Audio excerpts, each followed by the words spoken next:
थमूड़ी सी ना बैठी उसी देखो तू नहीं तू नहीं और बरूरे बैठा करो मुन्ने के थम यार मैं पर से कर दियो खाए वो खा ली जो ये रास्ता थोड़ा सा खा लो मुन्ने ना एक साहूकार था, उसके 7 बेटे और एक बेटी थी। वह 7 भाइयों की प्यारी बहन थी। 7 भाइयों की प्यारी बहन थी। तो बुरा हो गई। एक साथ बैठकर खाना खाते थे। एक दिन कार्तिक की चौथ आई तो उसकी बहन ने करवा चौथ का व्रत रखा। सारे भाई भोजन करने आए और अपनी बहन से बोले, आ बहन तू भी खाना खा ले। उसकी माँ बोली, आज ये खाना नहीं खाएगी, इसका करवा चौथ का व्रत है, जब चांद निकलेगा तभी खाना खाएगी। तो उसके भाइयों ने छल कपट में जंगल में आग जलाकर छलनी में चांद दिखा दिया। वह अपनी भाभीियों से बोली, चलो भाभीियों चांद निकल आया है, अर्घ दे दो। तो उसकी भाभी बोली, ये तो तेरा चांद निकला है, हमारा तो रात को निकलेगा। ये सुनकर भाइयों के कहने से उसने चांद को अर्घ दे दिया और खाना खाने बैठ गई। पहला टुकड़ा तोड़ा तो बाल निकला, दूसरा टुकड़ा तोड़ा तो छींक मारी, तीसरा टुकड़ा तोड़ा तो राजा के घर से बुलावा आ गया कि राजा का लड़का बीमार है, जल्दी भेजो। माँ ने लड़की के पहनने के लिए 3 बार संदूक खोली, तीनों बार सफेद कपड़े निकले।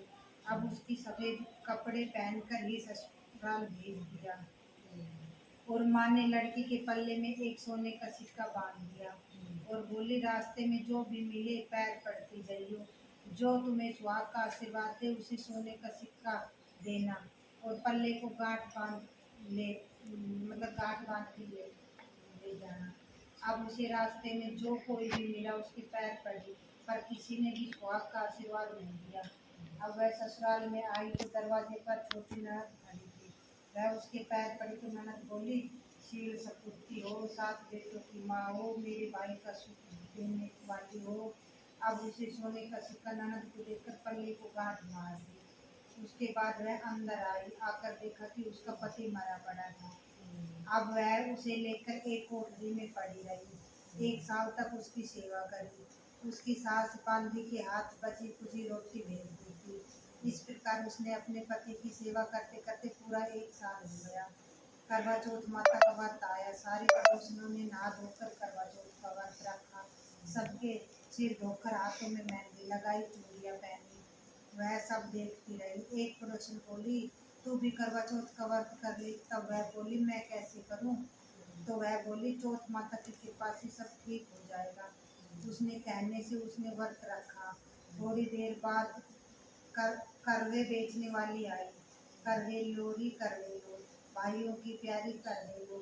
एक करवे वाली मेरे को भी करवे ले जा। वह कहने लगी, मेरी दूसरी बहन आएगी तो वो तेरे लिए करवे देगी। दूसरी आई, करवे ले लो री, करवे ले लो, भाइयों की प्यारी करवे ले लो। ये करवे वाली मेरे को भी करवे दे दे। तो वह बोली कि मेरी तीसरी बहन आएगी, वो तेरे को करवे देगी।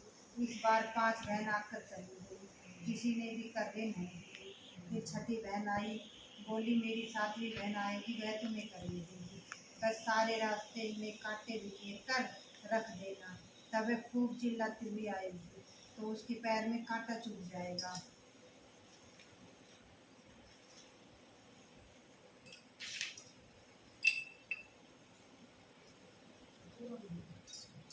तब तू सुई लेकर बैठ जाना और उसके पैर पकड़कर छोड़ना मत। उसके पैर का कांटा निकाल देना, वह तेरे को आशीर्वाद देगी, भाई जियो साई जियो। जब वह तुम्हें आशीर्वाद देगी तो तुम उससे करवे मांग लेना। तब तब वह तुझे करवे देकर जाएगी। फिर तुम उजमन करना, जिससे तेरा पति अच्छा हो जाएगा। अब उसने वैसा ही किया। सारे रास्ते में कांटे बिछा दिए। जब वो करवे लेकर खूब चिल्लाती हुई आई तो उसके पैर में कांटा चुभ गया। उसने उसका पैर पकड़कर छोड़ा नहीं और उसका कांटा निकाल दिया। उसने आशीर्वाद दिया।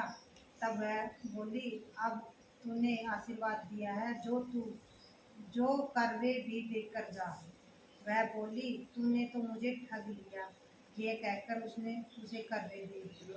अब करवे लेकर उसने पूजमन की तैयारी की, व्रत रखा।